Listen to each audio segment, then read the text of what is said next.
I almost broke down in tears to my husband when I realized suddenly যে 1 বছর হয়ে গেছে সাংসদ হয়েছি. I really broke down. I বললাম যে I'm lucky যে মানুষ আমাকে, I don't deserve it.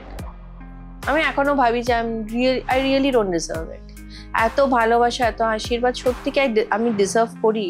আমি কি করেছি যে মানুষ, মানে তুমি ভাবতে পারবে না যে রিয়েলি দ্য কাইন্ড অফ এত একটা ইমোশনাল অ্যাটাচমেন্ট হয়ে যায়.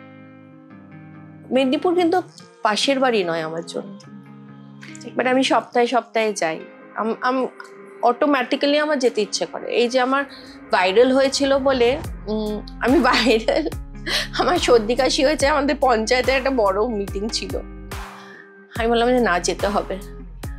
মিটিং আছে যখন, মিনিস্টাররা এসছে, পুরো অ্যাডমিনিস্ট্রেটিভ মিটিং হচ্ছে, আমাকে যেতে হবে, কারণ আমাকে তো বলতে হবে যে আমার অসুবিধা জায়গাগুলো তো বলে দিতে হবে ওনাদের. আমি কি করে জ্বর হয়েছে বলে বসে থাকবো? তো আমি গিয়েছি. আমাকে তো আমার সিনিয়র একটু বকলো যে কেন এসছো, এত শরীর খারাপ না. স্যার ঠিক আছে এসছি, আবার চলে